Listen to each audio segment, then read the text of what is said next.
Então, hoje eu estou na Folha ainda, sou jornalista, sempre trabalhei com esporte lá. E agora eu apresento um programa semanal, que é semanal, mas às vezes, enfim, não acontece, ou às vezes tem 2 por semana, mas é um programa de entrevistas, vai um convidado no estúdio, na redação mesmo, eles montaram um estúdio na redação, e a gente tem um bate-papo ali com um convidado, que pode ser um técnico, um jogador, um atleta, um dirigente, enfim, bem legal. Ou jornalista também, comentando sobre a Libertadores, por exemplo. Quando eu saí do Mackenzie, em 2011, eu tinha um filho pequenininho, né? O Felipe tinha 1 ano, então assim, eu me formei e fiquei um tempo com ele, e logo no final de 2011 eu comecei a participar do processo de trainee da Folha, né? A Folha tem lá um processo longo, tal, era uma prova, eu lembro que era uma prova, primeiro uma prova online, depois uma prova presencial, depois uma semana de palestras. Isso aconteceu em 2012, então nesses 6 primeiros meses eu me dediquei bastante ao Felipe, e em 2012 eu comecei a participar desse processo. E lá na Folha, assim, esse processo ele termina, começa, sei lá, uns 3.000, 4.000 candidatos, né, que fazem a prova online, e 12 só fazem o processo de trainee, que é um processo que dura 3, 4 meses, você vive ali o jornal. Mas eu parei num período anterior, que foi a semana de palestras. 40 candidatos eram chamados para ficar uma semana na redação, participando de conversa com jornalistas, vendo um pouquinho do dia a dia também, fazendo alguns exercícios. Mas, enfim, acabei não sendo selecionada para esses 12. Fiquei um pouco frustrada e tal. Mas, dali um mês, a Ana Estela Pinto, que era editora de treinamento, hoje ela é editora de mercado, ela me falou, olha, tem uma vaga de esporte, uma vaga de um concurso, que eles chamam, né? Para uma vaga aqui em esporte, acho que é seu perfil, você devia já se candidatar, não sei o que e tal. E eu me candidatei, isso foi em 2012, né? Me candidatei, eu lembro que quando eu fui você faz também uma prova, depois você faz uma banca, e eu cheguei na banca e o editor, era para o site, para ficar no site, né? O editor falou assim para mim, essa vaga é para você trabalhar todo sábado e domingo, sem exceção, e quarta e quinta em dia de rodada. Né? Então eram 4 dias por semana, quarta e quinta sempre, e sábado e domingo sempre. Aí eu falei, tudo bem. Ele falou assim, não, mas você sabe que você não vai ter final de semana? Eu falei assim, se eu preciso não ter final de semana para entrar na Folha, tudo bem. E aí deu super certo, eu comecei a fazer, fiquei um tempo nesse esquema, fiquei 1 ano mais ou menos nesse esquema, até que chegou uma hora que eu falei, preciso de final de semana. Porque eu tenho filho e tal, né? E aí eu passei um período na Folhinha, fui pra Folhinha, e foi muito legal, porque você tem que reinventar seu texto, né? E aí eu ficava muito na redação, como redatora no esporte, no online principalmente, né? E na Folhinha eu comecei a mexer no jornal impresso mesmo. Comecei a ir pra rua, e aí eu editava o caderno, ajudava a fechar. Foi muito legal, porque ali eu comecei a viver o jornalismo impresso tradicional. E depois de um tempo me convidaram para voltar para o esporte, numa vaga que eles chamam de remoto. Então, assim, eu ia pra rua, fazia as matérias e mandava para eles.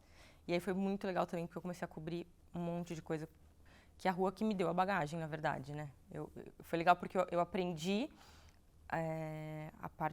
aprendi os métodos ali, os sistemas todos, e depois eu fui pra rua, e aí eu tive a bagagem jornalística mesmo, né? Foi muito legal. Sim, até porque o Mackenzie, quando eu decidi fazer jornalismo, eu já estava com 25 anos. Eu já tinha passado por 3 faculdades, tinha concluído uma, né, que era a educação física. Trabalhei bastante tempo na área, mas eu sempre gostei muito de esporte, sempre gostei muito de escrever, sempre gostei muito de ler, sempre gostei muito de ouvir histórias, contar histórias. Então, eu estava eu entrei no Mackenzie em 2007. Em 2006 eu tive uma crise profissional. Falei, não é isso que eu quero da vida. Eu trabalhava numa academia, tal, dava aula de personal. E eu fiz uma orientação vocacional com 24 anos e fiz um curso de jornalismo esportivo, um curso livre de jornalismo esportivo. E aí falei, putz, é isso que eu quero. Na verdade, assim, quando eu entrei na primeira faculdade em publicidade, em 99, eu tentei transferir para jornalismo no final do primeiro ano. Só que não deu certo, e aí eu deixei essa ideia para depois, e aí eu decidi fazer. Em 2006, que eu fiz esse curso, fiz essa orientação vocacional, falei, não, realmente. Então, eu entrei super focada na faculdade, super determinada, E foi, assim, eu falo que foi uma das melhores coisas que eu fiz, porque eu já era mais velha, então eu tive um envolvimento com a faculdade muito grande. Acho que você tem mais paciência também para ver umas aulas chatas, para ler texto que se eu pegasse um texto com 19 anos, um texto do Flusser, sei lá, com 19 anos eu ia desistir no primeiro parágrafo. Acho que a maturidade me deu essa vantagem, sabe? Você ter um pouco mais de disposição para as coisas que você não acha tão legais. Quando eu entrei no Mackenzie, eu tinha 25, fiz 26 logo em seguida, porque eu entrei no meio do ano, enfim, fiz aniversário em setembro. E eu sentia que as pessoas eram muito mais novas que eu. Tinha gente ali que não sabia o que estava fazendo, que eu me via até quando eu comecei na faculdade, porque você entra muito nova, né? Acho que a gente tem que decidir muito cedo. Mas até eu acabei me identificando mais com os professores, me aproximando mais dos professores por conta dessa diferença de faixa etária e de momento de vida, acho, né? Eu estava mais, enfim, estava mais focada ali. E então eu conversava muito com os professores, tive uma relação próxima com muitos deles. E então aprendia no café no terceiro andar, agora nem lembro mais.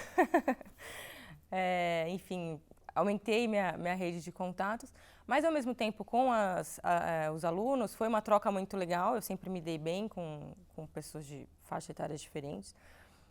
Via nas minhas colegas de classe quase como irmãs mais novas. E ali, por mais que tivesse gente que não sabia o que estava fazendo na faculdade, tinha muita gente que super interessada. Então, eu formava grupos muito legais de trabalho. Eu não tive problema nenhum assim com essa questão, com essa diferença. Eu acho que até foi muito positivo para mim. Esse foi o tema do meu TCC, inclusive, né? Eu lembro, na verdade, quando eu entrei na faculdade, o diploma era obrigatório.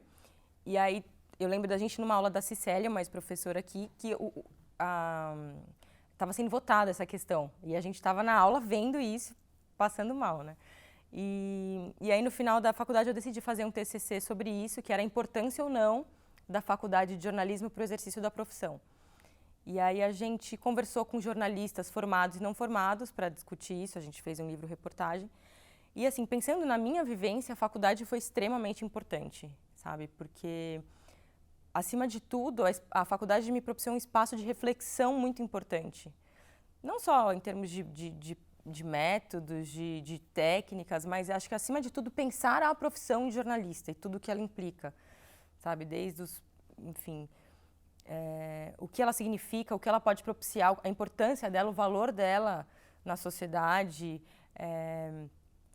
a ética que envolve, enfim, muita coisa. Então, eu acho que a faculdade é imprescindível, principalmente nesse sentido, porque você pode, sei lá, alguém pode argumentar, faz um curso técnico para aprender a fazer um lead, aprender a fazer uma passagem, mas é muito mais que isso, é muito mais que isso, é uma profissão que envolve milhões de coisas, né?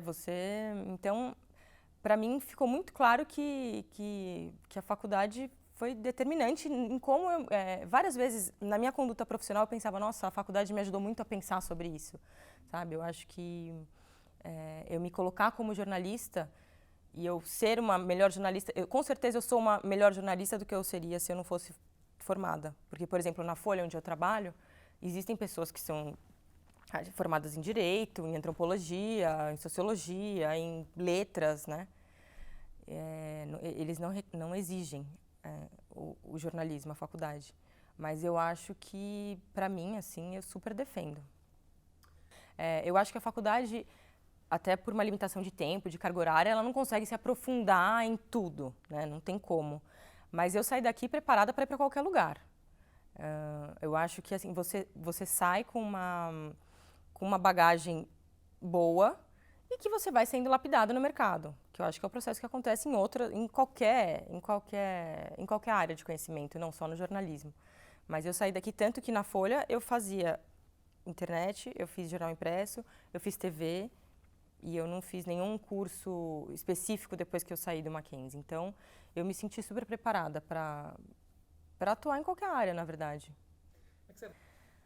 Eu acho que tem coisas boas e tem coisas ruins, né? Acho que a gente tem existe ainda, né, esse controle. Grandes grupos de comunicação determinam o que as pessoas querem ver e a forma como os fatos são trazidos, né? Você tem, enfim, a gente tem sites, a gente tem revistas mais militantes e tal, mas não alcança, né, um grande público. Eu acho que o jornalismo, ele ainda ele traz uma visão meio, às vezes eu acho que ele traz uma visão meio de cima para baixo de como são as coisas. E você não as pessoas começam a enxergar aquilo como verdade e acho que tem poucas alternativas para construir uma visão diferente, plural de uma mesma coisa, porque a informação ainda é concentrada em grandes grupos de comunicação no Brasil, né? Eu acho que isso é uma questão. E existe o jornalismo irresponsável, como a gente viu uma grande revista que, enfim, publicou um extrato falso de um senador e as pessoas leem aquilo e a revista tem uma certa aceitação e tal, e as pessoas leem aquilo e acham que aquilo é verdade e interpretam aquilo como verdade, enfim. Primeiro eu iria perguntar se ele gosta de ler, de escrever, de ler jornal, de ver jornal, se ele é uma pessoa curiosa, se ele é uma pessoa que gosta de ouvir, se ele gosta. Eu acho que essa é a essência do jornalismo, contar histórias. E para contar histórias você precisa ouvir muita gente, né? Você precisa ser além de ser um excelente perguntador, um excelente curioso, você tem que ser um excelente ouvinte. Né? E entender que cada pessoa pode te trazer uma coisa diferente, seja ela o jornaleiro da esquina, seja um cara que está ali vendendo uma bala no farol, seja o presidente da república, enfim. Então eu acho que essas características são fundamentais. Eu acho que um jornalista precisa ler, não tem muita escapatória. Você precisa querer se informar, querer saber do mundo à sua volta, né, para você atuar nele. E isso, se você gosta de, né, se você tem essa acho que é uma habilidade para ouvir, para perguntar. O jornalista tem que ser curioso, tem que perguntar toda hora, né? Eu acho que uma das maiores habilidades que eu sinto hoje em dia é que assim você precisa saber fazer boas perguntas, porque só fazendo boas perguntas você vai ouvir boas respostas, né? Então acho que isso é uma capacidade fundamental. Então, eu ia perguntar, você pergunta bastante, você é curioso? Mas a gente é muito novo com essa idade também, né, para decidir o que quer fazer da vida. Nossa Senhora.